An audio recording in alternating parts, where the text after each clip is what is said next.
는 하나님의 말씀입니다. 아멘. 할렐루야. 우리 주님의 크신 은혜가 이 시간 예배하는 우리 모두와 함께 하시기를 주님의 이름으로 간절히 축복을 드립니다. 오늘 사도행전 9번째 시간인데요. 우리 안에 진정한 영적인 회복과 부흥의 역사가 있기를 기대하는 마음으로 전후좌우 바라보시면서 성령의 은혜가 충만하길 바랍니다. 인사하겠습니다. 성령의 은혜가 충만하길 바랍니다. 아멘. 감사합니다. 오늘 말씀은 그렇게 은혜로웠던 초대교회에 일어난 한 범죄 사건을 다루고 있습니다. 여러분 잘 아시는 아나니아와 삽비라 사건이죠. 이거를 얼핏 보면 그저 단순한 헌금 사고가 아닌가 이렇게 볼 수 있는데 본질은 이제 그것이 아니다라는 것을 우리가 먼저 알아야 됩니다. 우리가 앞서 지난주일에도 보았지만 초대교회는 한 마음과 한 뜻이 되어 믿는 무리가 한 마음과 한 뜻이 되어 모든 물건을 서로 통용하고 자기 재물을 조금이라도 자기의 것으로 여기지 않았다. 이런 공동체가 바로 초대교회의 은혜로운 공동체였던 것이죠. 그래서 대표적으로 바나바라고 일컫는 구브로에서 난 레위족 사람 요셉이라고 하는 사람이 자신의 밭을 팔아서 사도들의 발 앞에 두었다. 그렇게 기록하고 있습니다.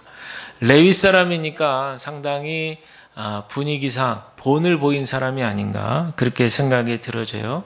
성도들 앞에서 은혜 받은 자로서 이렇게 한다. 이렇게 본을 보여준 것 같아요. 참 아름다운 모습입니다. 그런데 오늘 본문을 읽어보니까 이렇게 아름다운 초대교회 공동체에 찬물을 끼얹듯이 이 아름다운 모습을 깨트리는 이 한 인물이 등장하게 되는데 바로 아나니아와 삽비라 부부입니다. 사실요, 우리가 세상을 보면 오해하는 것 중에 하나가 교회는 완벽한 곳이 아니에요. 사람들 간에 혹간에 오해할 수도 있는데 교회는 죄인들이 모이는 곳이죠. 그래서 우리를 성도를 가르쳐서 구원받은 죄인이다 이렇게 얘기하고 또 구원받을 죄인들이 모인 곳이 바로 교회입니다. 우리 모두는 예수님의 십자가 은혜로 구원함을 다 받았지만 여전히 우리는 연약한 거로 이 땅에서 알고 지은 죄, 모르고 지은 죄들을 짓고 살아가잖아요. 이 말의 뜻은 우리 인간은 온전하지 않다는 얘기예요. 완전하지 않다. 그런 얘기죠. 그래서 겸손한 마음으로 주님을 의지하는 가운데 우리가 믿음을 가지고 장성한 분량에 이르도록 온전하게 이르도록 그렇게 힘써 표대를 향해서 나아가야 된다. 우리는 이렇게 이야기하고 있습니다. 그러니까 우리의 출발이 분명하고 우리의 목표가 분명합니다. 그래서 우리가 주님의 도우심으로 온전한 지경에까지 이를 수 있다. 이렇게 우리가 생각해 볼 수 있겠습니다. 그런데 이 아나니아 부부는 초대교회 그 당시에 한 가지 이제 문제가 있었다면 가난한 이웃들을 어떻게 도울 것인가. 여기에 대해서 초대교회가 힘써서 마음을 모았는데 이 아나니아 삽비라 부부도 그들을 돕기 위해서 자신의 가지고 있는 땅을 팔아서 그래서 이제 사도들 앞에 내어놓겠다. 그래서 그들을 좀 도왔으면 좋겠다고 했는데 문제는 뭐예요? 얼마를 감췄다는 거예요. 다 내겠다고 했는데 일부를 감췄다는 거예요. 그래서 오늘 2절에 보니까 감춤에 이 단어가 나오잖아요. 이 단어의 뜻이 뭐냐면 착복하다, 착복하다, 횡령하다 이런 얘기입니다. 여러분 횡령하는 거, 횡령죄가 아주 크죠. 착복하는 거, 개인이나 기업이나 나의 것이 아닌데 그렇게 횡령해서 부당이득을 그렇게 얻는 사람들이 뉴스에 가끔 나옵니다. 같은 예로 여호수아 7장에 보면 아간의 범죄, 여러분들 기억이 나시겠죠? 아간의 범죄, 전쟁을 한 후에 전리품은 취해서는 안 되는 것인데 그 중에 일부를 몰래 취한 이 아간의 범죄 행동을 묘사할 때에도 같은 의미로 이렇게 썼어요. 그래서 이 동사가 노스피조마이라고 하는 단어인데 이 단어의 뜻이 남의 물건이나 돈을 불법으로 취하는 경우 이렇게 해당이 됩니다. 남의 물건이나 돈을 불법으로 취하는 경우에 해당되는 거죠. 따라서 이 부부가 자기의 땅을 처분한 값의 일부를 이렇게 취한 행동으로 묘사한데 이 동사가 사용되었다고 하는 것은 분명히 우리가 이야기할 수 있지만 이 부부의 행동이 얼마나 심각했는가라고 하는 것을 우리는 그 결과로 알 수가 있어요. 우리가 잘 아는 대로 아간은 죽임을 당하죠. 아나니아와 삽비라도 마찬가지로 죽음을 면치 못하게 됩니다. 그렇다면 우리가 여기서 아나니아의 죄가 무엇인지를 좀 집중해서 살펴볼 필요가 있거든요.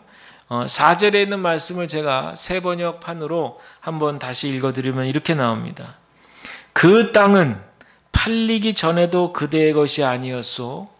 또 팔린 뒤에도 그대의 마음대로 할 수 있었던 것이 아니었소. 그런데 어찌하여 이런 일을 할 마음을 먹었소? 그대는 사람을 속인 것이 아니라 하나님을 속인 것이요. 이렇게 나와요. 새 번역판에는. 무슨 말인가?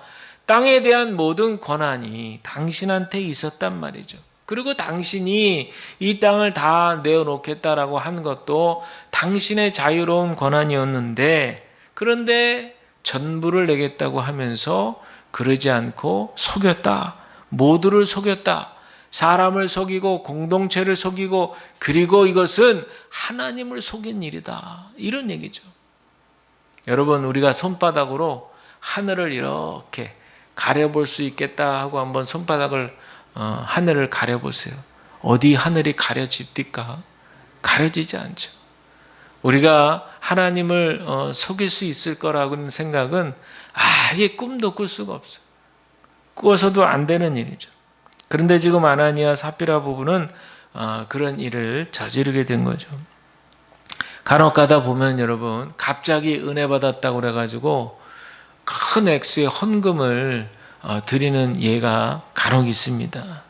그런데 이때 중요한 것이요, 큰 액수의 헌금을 드리는 경우가 있는데 정말 은혜를 받아서 그렇게 감사한 마음으로 그렇게 하나님 앞에 아낌없이 그렇게 드리는 행위인지 아니면 일시적인 감정으로 드리는 것인지를 잘 분별해야 됩니다.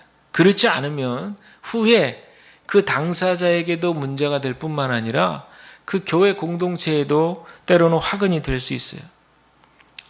가령 예를 들면 어떤 분이 일시적인 감정으로 평소보다 큰 액수의 그런 헌금을 드렸을 때 그 이후에 모습이 바뀌는 거예요. 어떻게 바뀌겠어요? 자신을 드러내려고 합니다.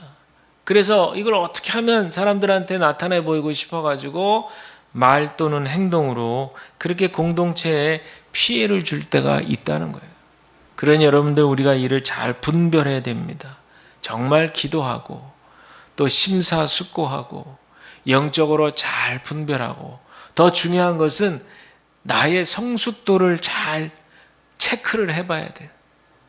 내가 이렇게 평소보다 많은 헌금을 드리는데 그러고 난 이후에 내 마음이 어떤가? 정말 아무렇지도 않은가? 정말 기쁘고 감사할 뿐인가? 그저 하나님이 주신 것 하나님께로 돌려드린 이런 아주 가벼운 마음을 가질 수 있는가? 이런 등등 여러 가지 것들을 내 자신에게 질문을 해봐야 됩니다. 근데 그렇지 않고 이렇게 심사숙고하지 않고 어떤 일시적인 그런 은혜의 감정을 가지고 행동을 했을 때 그 다음에 밀려오는 인간적인 후회스러움들이 있다는 거예요. 그래서 그것을 만회하기 위해서라도 공동체에 어떤 해악이 되는 말이나 행동을 종종 하게 됩니다. 쉽게 말씀드리면 생색내기죠. 생색을 내고 싶어 하는 거예요. 아나니아는 자신의 본래의 그런 모습보다 아마 더 의롭게 보이고 싶었던 것 같아요. 또 더 희생적이다 이런 걸 좀 공동체에 드러내고 싶었던 것 같고, 내가 그래도 이 공동체에서 은혜 받은 자로서 참 충성스럽습니다 이런 거를 좀 보이고 싶어 했던 욕망이 컸던 것 같아요. 여러분, 여기서 아나니아 삽비라는 우리 모두가 다 될 수 있어요. 누구나 다 이렇게 될 수 있습니다. 사탄은 그 틈을 결코 놓치지 않습니다. 종교적 경쟁심에 불타올라서 하나님의 것을 생색내려고 하는 아나니아에게 사탄은 그냥 두질 않은 거죠. 손쉬운 먹잇감이 됩니다. 우리에게 다가올 때도 마찬가지예요. 우리가 순수하게 교회를 섬기고 순수한 마음으로 헌신하고 봉사하는 우리들의 그런 모습 가운데 이렇게 우열을 가리기 힘들 정도로 종교적인 경쟁심이 우리 안에 스멀스멀 이렇게 들어올 수 있다는 사실, 우리가 이것을 영적으로 잘 기억하고 분별해야 될 줄로 믿습니다. 벌써 한 20년도 더 된 얘기예요. 제가 그때 사역했던 교회인데요. 그 교회는 영적인 경쟁심이 아주 높았던 곳이었습니다. 그래가지고 새벽 기도회 때 분들이 이제 말씀 끝나고 개인 기도 하잖아요. 막 개인 기도를 하고 이제 어느 정도 기도 시간이 끝나서들 우르르르 이제 나가시게 되면 마지막 두 분이 꼭 남아가지고 경쟁적으로 그렇게 기도하는 모습을 보였어요. 그래서 이 두 분이 자리 위치도 애매하게 한쪽 끝, 저쪽 끝 이렇게 앉으셔가지고 뒤에 앉아서 서로를 이렇게 보면서 하는지 하여튼 본인들이 할 수 있는 최대한 방법을 동원해서 소리를 높여가면서 그렇게 이제 기도를 하는 거예요. 이게 이제 한두 번이 아니라 여러 날 그렇게 하게 되니까 금방 교회에 소문이 나죠. 그리고 그 바로 앞전까지 그렇게 기도했던 분들도 조금 더 하고 싶었는데 벌써 이제 시동을 막 거는 거예요. 그러면 그 자리에서부터 그렇게 되면 이제 일어나서 가게 되고 이렇게 되니까 눈살을 찌푸리게 되고 말이에요. 물론 개인적인 그런 영성의 색깔에 따라서 뜨겁게 기도하고 그러는 거 참 좋죠. 그러나 지역교회에서 그렇게 매일 새벽마다 기도할 때 공동체의 덕을 좀 생각하고 다른 분들도 이렇게 생각을 하고 그렇게 하는 것이 좋을 텐데 이분들은 이제 그러하지 못해서 결국에는 이제 교인들 입방아에 오르락 내리락 그렇게 하는 경우가 있었습니다. 그러니 여러분들 우리가요 신앙의 본질에 대해서 끊임없이 우리 자신에게 묻고 또 물어야 될 줄로 믿습니다. 저는 이제 그런 신앙의 본질을 물을 때 항상 제가 생각하는 것이 영적 순례라고 하는 말을 최근 한 몇 년 전부터 제 마음에 계속 들어오더라고요. 순례는 뭐예요? 순례자. 결국에는 가야 될 곳이 있는 곳을 향해서 우리가 두벅두벅 그 길을 따라 걸어가는 거죠. 가는 도중에 큰일이 일을 세우고 공을 세우고 그렇게 가는 게 아니라 우리가 가야 될 그 본향을 향해서 그 표대를 향해서 우리는 두벅두벅 그렇게 그곳을 향해서 걸어가는 사람들이거든요. 우리가 이 땅의 영적 순례자로 살아가면서 우리가 진정으로 하나님을 잘 믿고 의지하고 있는지를 여러분들 기억해 보시기를 바랍니다. 그 방법 중 어떻게 하면 그렇게 하는가? 어떻게 하면 하나님을 우리가 의지하는지 점검할 수 있는가? 그 방법 중에 하나가 바로 예수님의 산상수훈의 말씀을 내 삶에 적용해 보는 거예요. 나는 정말 영적으로 심령이 가난한 사람인가? 그래서 정말 주님만 의지합니다. 이렇게 고백하는지를 우리가 늘 확인해 보셔야 될 줄로 믿습니다. 어떤 분들은요, 과거에 지긋지긋하게 가난했던 시절을 떠올리면 아예 그냥 말도 못 꺼내게 해요. 생각도 하기 싫다는 거예요, 그때는. 그러나 여러분 성경도 분명히 얘기하지만 고난은 곧 유익이라 이렇게 말씀이 있는데 가난했던 시절을 뒤돌아보면 그때 얼마나 간절했어요. 그때 정말 가족들 챙기느라고 얼마나 발을 동동동 구르면서 그렇게 힘들게 살았어요.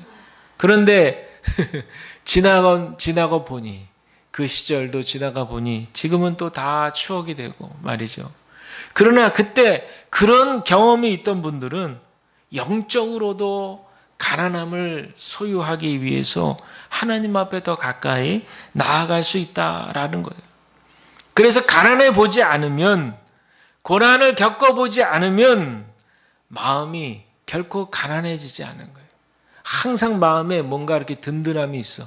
아유, 나는 망하지 않아 하면서 뭔가 내가 믿는 구석이 있는 거예요. 그게 뭐 돈이 되든지 아니면 내 인맥이 되든지 내 학식이 되든지 뭔가 내가 쌓아놓은 것 그거 붙들고 나는 망하지 않을 거야 이렇게 확신하는 거죠.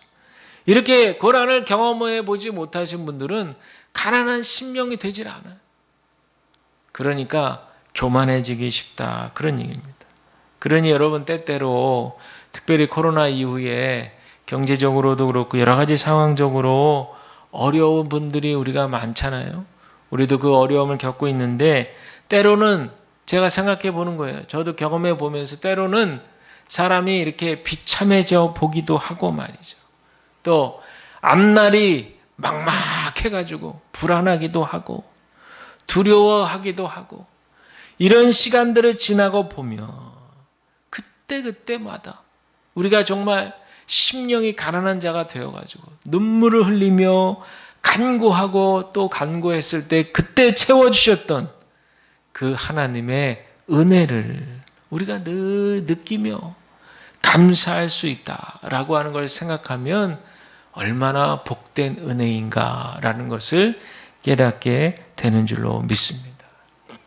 또한 나는 과연 애통하는 자인가, 온유한 자인가, 의에 줄이고 목마른 자인지도 점검해 보셔야 됩니다.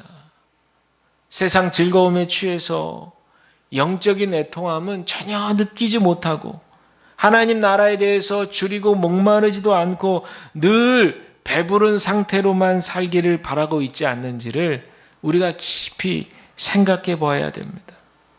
지금 우리가 살고 있는 시대는 옛날보다 얼마나 편안하고 얼마나 잘 살게 되었어요.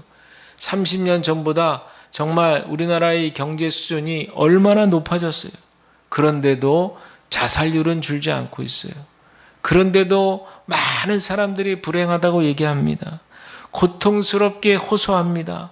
정신적인 고통으로, 정신질환으로 병원을 찾는 분들이 나날이 늘어가고 있다는 그런 얘기예요. 이게 무슨 말이에요? 결국에 행복이라는 것은 경제력과 직결되지 않는다는 거죠. 물론 우리에겐 경제력이 꼭 필요하죠. 우리가 생활하기 위해서는 없어서는 안 되는 게 경제력입니다만은 그것이 곧 행복을 가져다 주지 않는다는 거예요. 여러분 성인병, 우리나라 성인병 엄청나게 많잖아요. 왜 성인병이 온다 그래요? 이 성인병이 차고 넘치는 병이래잖아요. 차고 넘치는 병. 과식하고 과욕 부리고 과다 스트레스 이렇게 지나치는 거죠. 차고 넘치는 거예요. 이런 것들이 다 원인입니다. 차라리 옛날에는 부족한 듯 부족하니까 더 욕심 안 부리고 부족해도 마음이 넉넉해서 옆 사람과 콩 한 쪽이라도 나누고 그랬던 시절이 있었어요. 그러니 여러분 하나님의 나라는 이처럼 나는 좀 허약해도 나는 부족해도 주변을 돌아볼 수 있는 그 마음에서부터 시작한다는 사실을 여러분들 예수님의 모습을 통해서 우리가 기억해야 될 줄로 믿습니다. 따라서 우리가 매주 십자가 앞에 나오실 때마다 내 안에 작은 욕망이라도 꿈틀거리고 있다면 덜어낼 용기가 필요합니다. 그 대신에 주님의 뜻이라면 한 수저라도 우리 안에 더 채울 수 있기를 바랍니다. 지금 우리가 보내는 사순절기가 우리에게 요청하는 바인 것이에요. 바라기는 우리는 그저 우리의 겉모습만을 화려하게 꾸미고 세상 속에서 치열하게 경쟁하거나 인정받으려고 애쓰기보다는 우리 예수님의 낮고 겸손한 모습을 닮으려고 노력하는 우리 주양교회가 되시기를 간절히 축복을 드립니다. 자, 이제 아나니아가 하나님을 속이고 성령을 속이고 교회를 속인 결과가 어떻게 되었는가? 우리 5절과 6절 말씀은 다 같이 우리 함께 읽겠습니다. 시작. 아나니아가 이 말을 듣고 엎드려져 혼이 떠나니 이 일을 듣는 사람이 다 크게 두려워하더라. 젊은 사람들이 일어나 시신을 싸서 메고 나가 장사하니라. 아멘. 여기서 재밌는 견해가 있어요. 아나니아가 죽은 것이 하나님께 벌받아 심판받아 죽은 거냐, 아니면 베드로가 질책해서 그래서 죽은 거냐, 학자들만의 견해가 있습니다만은 저는 베드로의 말은 그 죄를 지적한 것이고 심판은 하나님이 하셨다는 쪽에 동의를 합니다. 이 아나니아의 죽음 이후로 처리되는 과정을 보면, 장사 처리되는 과정을 보면, 이거는 우리가 흔히 얘기한 3일장은 고사하고서라도 유대인들은 사람이 죽으면 그날로 이제 시신 처리를 하는데, 이거는 가족들을 부를 틈도 없이, 이제 뒤에 나오지만 부인도 모를 정도로 그냥 급하게 처리했어요. 그러니까 이거는 장사라기보다는 그저 시신 처리, 이렇게 보시면 되는데 왜 이렇게 신속하게 간소하게 장례를 치렀는가? 누가 봐도 이것은 하나님의 심판을 받아 일어난 죽음이었기 때문에 그렇다, 이렇게 이해가 되어지는 것이죠. 그런데 우리가 주목해야 될 부분은 뭐냐면 5절 후반부에 보니까 이 일을 듣는 사람이 다 크게 두려워하더라 그랬습니다. 두려워하더라. 여러분, 이 말씀 보고 어떤 생각이 드세요? 아니, 교회라는 곳이 천국의 모델이라면서, 천국 같은 곳이 교회라고 얘기하면서, 아니 왜 갑자기 이렇게 분위기 썰렁하게 사람을 죽게 만들어? 아니, 교회가 그렇게 사랑이 넘치고 아름다운 곳이라고 하면서 이렇게 하나님의 무시무시한 심판이 꼭 일어나야만 하나? 더더군다나 초대교회는 지금 성령의 충만한 은혜를 받고 내 것 네 거 할 것 없이 서로 도와주면서 구제하면서 나눠주면서 이렇게 아름다운 공동체를 이뤘는데, 아니 찬물을 끼얹어도 유분수지 이렇게 어마어마한 심판을 꼭 하셔야만 했나? 한 번이라도 좀 반성할 기회를 좀 주셔서 너 다시 한번 또 그러면 그때는 큰일 나, 이렇게 한 번 용서해 줄 수 있는 기회를 주셔도 되지 않았을까? 라고 하는 생각도 들 수 있습니다. 그러나 우리가 분명히 기억할 것은, 여기서 분명히 기억할 것, 하나님은 죄에 대해서는 결코 타협하지 않으신다는 거예요. 우리 하나님, 우리의 그 어떤 모습에도, 우리가 부족하고 연약하고 욕심 많고 인간적인 그런 모습 속에서도 하나님은 우리를 기억하시고 기다리시고 또 기다리시고 품어 안아주시는 그런 사랑의 하나님이심은 분명하지만, 이와 동시에 그 어떤 죄와는 타협도 하지 않으시는 공의의 하나님이시라는 사실, 저 여러분들은 분명하게 기억하셔야 될 줄로 믿습니다. 어떻게 보면 요즘과 같이 문명이 발달하고 과학시대이고 첨단 과학시대, 인공지능이 발달한 이런 시대 속에서 절대 진리는 마구마구 흔들려 보여요. 그리고 사람들이 오랜 시간 동안에 기독교의 절대 진리라고 믿었던 것들을 막 흔들어 댑니다.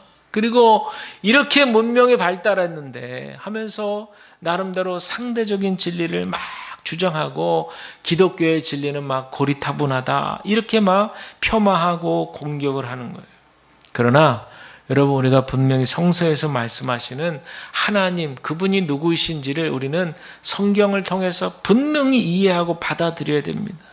우리 하나님은 자애로우신, 자비로우신 사랑의 하나님이신과 동시에 죄에 대해서는 단호한 태도를 보이시는 공의의 하나님이시라는 사실.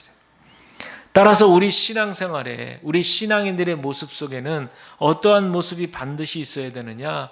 하나님을 경외하는 경외심이 있어야 됩니다. 이 마음이 우리의 예배 가운데 나타나야 될 줄로 믿습니다. 요한계시록에 보면 요한이 예수님을 만날 때 17절에서 이렇게 얘기합니다. 내가 볼 때에 그의 발 앞에 엎드러져 죽은 자 같이 되매, 이렇게 표현했어요. 여러분, 이것이 우리 예배자의 조건입니다. 엎드려 죽게 될 정도로 엎드러지는 것이 곧 예배예요. 여러분, 옛날에 수도사들이 서품 받을 때 어떻게 합니까? 양팔을 쫙 뻗치고요. 그리고 엎드리지 않습니까? 이것은 완전 복종의 의미예요. 제가 안수 받을 때도 이렇게 했었다고 여러분들 제가 말씀드렸죠. 원래는 이렇게 하고 안수를 받는데 그때 살아계셨던 그 연회 감독님이 저만 손을 이렇게 쫙 이러고 저는 안수받았어요. 이런 상태로. 그 이제 생각해 보니까 그게 바로 수도사들이 서품 받을 때 제가 땅에 막 엎드리지는 않았지만 그 안수대에서 딱 두 팔을 이렇게 뻗치게 그렇게 한 거죠. 이게 무슨 의미일까요? 내 의지는 다 내려놓고 오직 주님 말씀에 완전 복종하는 그런 삶을 살라는 거 아니겠어요?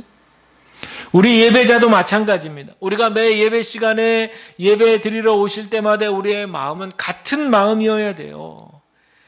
내 인생을 오직 주님께 맡깁니다. 내 의지도 내려놓습니다. 주님 이끌어 주시옵소서. 주님 뜻대로 살겠나이다. 우리가 세상 가운데 어떤 삶의 모양으로 산다 할지라도 주님이 이끌어 주시는 대로 살겠습니다. 이런 어떤 결단이 우리 예배 가운데 나타나야 될 줄로 믿습니다.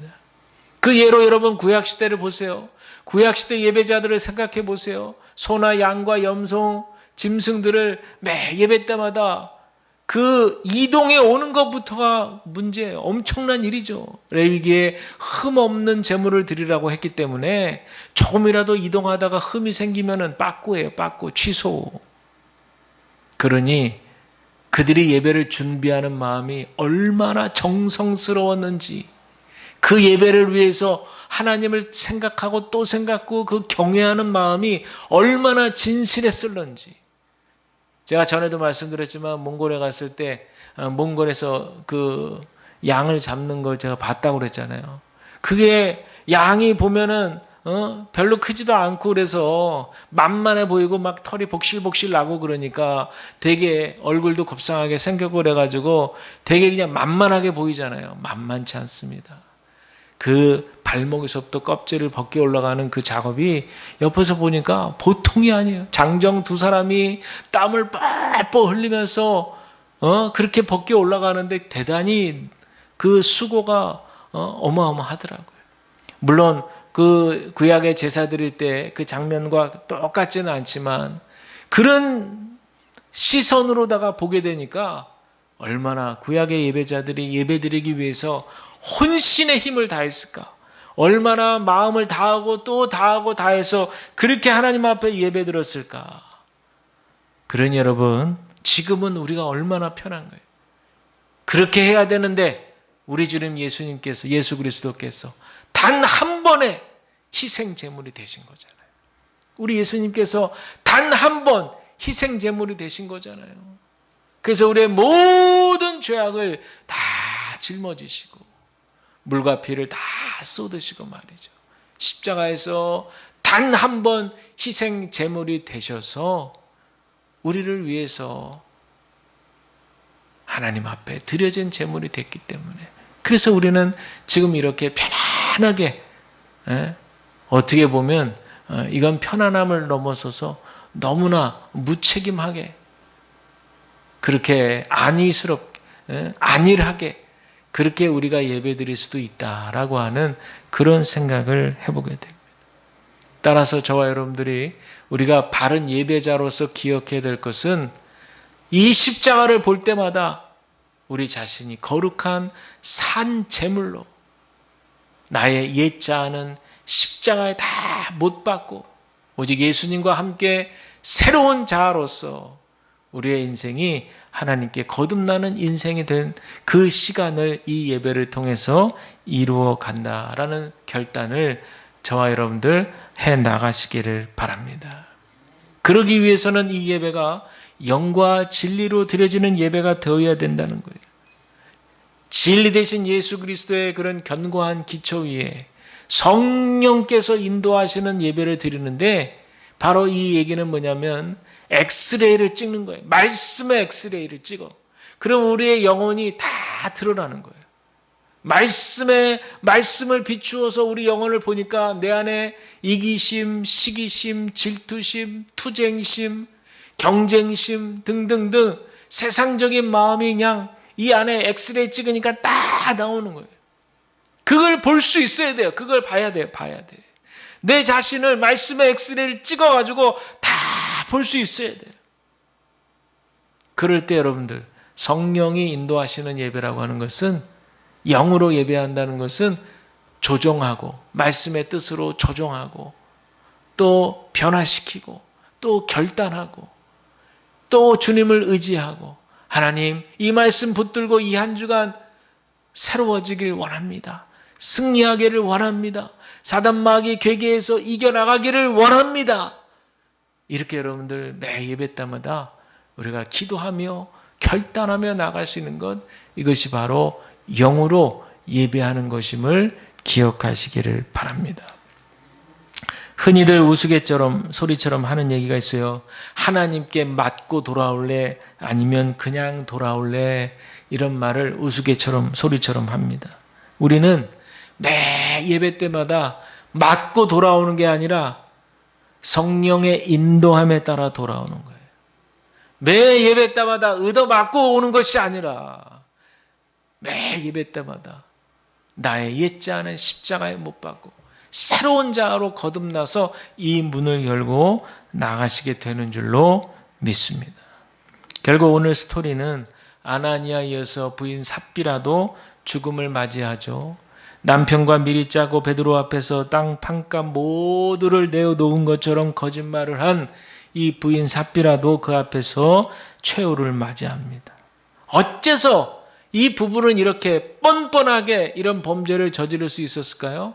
바로 하나님의 살아계심을 경험하지 못한 거예요. 코람 데오, 지금 내 앞에 하나님이 계시다고 하는 것을 믿지 못했기 때문에 그런 것이죠. 여러분, 우리 모두가 하나님 앞에서 늘 하나님이 우리 안에, 주님이 우리 안에, 내가 주님 안에 이렇게 거하면서 주님과 함께 동행하며 믿고 살아가는 것이 중요합니다. 이 말을 다른 말로 하자면은 하나님 사랑 안에 깊이 머물라는 뜻입니다. 우리가 하나님을 경외하고 두려워하라고 해서 하나님과 멀어지라는 얘기가 아니에요. 자식이 잘 되라고 부모가 때로는 훈육을 하는데, 만약에 그날로 자식이 진보다리 싸고 집을 나갔다고 쳐보세요.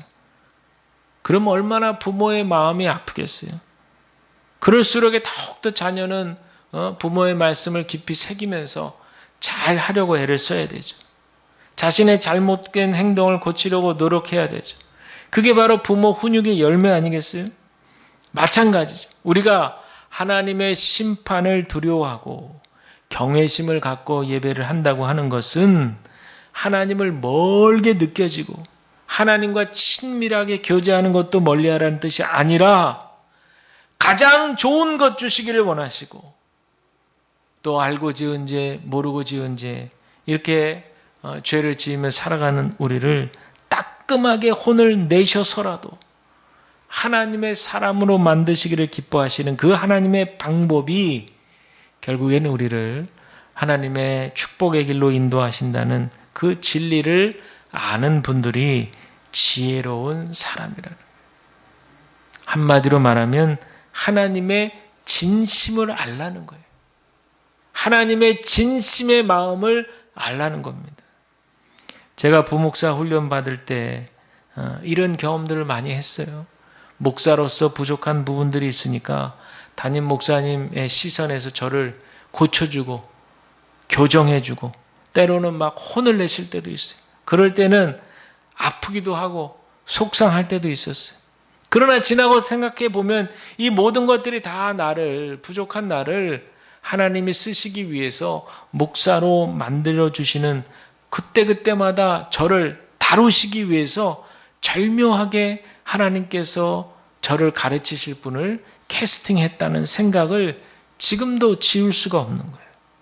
그러니까 그분들이 너무 고맙고 감사해서 지금도 오래된 인연이지만 교제하면서 그 관계를 유지하게 되는 것 또한 하나님의 은혜다. 저는 그렇게 믿습니다.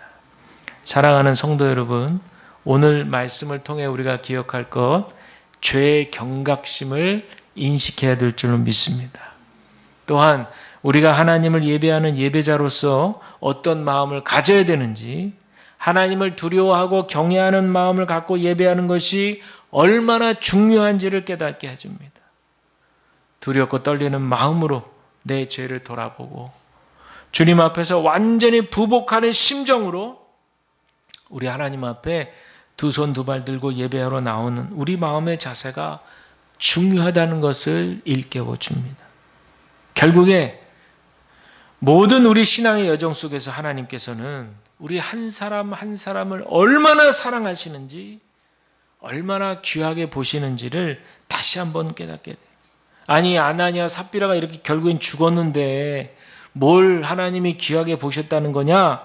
이렇게 반문할 수 있지만 성서 해석이라고 하는 것은요, 그 본문 사건 속에서 나타나는 하나님의 모습을 우리 시대로 가져와서 적용하는 거기 때문에 그저 문자 중심의 죽음 그 자체를 적용하기보다는 그 하나님의 마음을 헤아릴 수 있어야 돼요. 그 하나님의 진심을 헤아릴 수 있어야 돼요. 죽음에까지 이르렀다면 이 말의 뜻은 그만큼 죄가 심각하다는 것을 깨달으라는 뜻이죠. 죽음에까지 이르게 했던 죄의 심각성, 죄라고 하는 것을 결코 가볍게 보지 말라, 이런 의미로 볼 수 있는 거죠. 또한 죄와는 결코 타협하지 않으시는 그 하나님의 성품을 알라는 거예요. 그리고 우리를 끝까지 사랑하시고 포기하지 않으시기 때문에 때때로 적절한 심판으로 우리를 일깨우시는 그 하나님의 마음을 우리가 충분히 헤아리면서 우리 또한 지금 보내고 있는 사순절기에 말씀과 기도로 우리들의 영혼을 정결케 하시고 더욱더 순결한 심정으로 우리 주님께 나아가게 되는 저와 여러분 우리 모두에게 하나님의 크신 은혜와 축복이 가득 넘치시기를 주님의 이름으로 간절히 축복을 드립니다. 이 시간 우리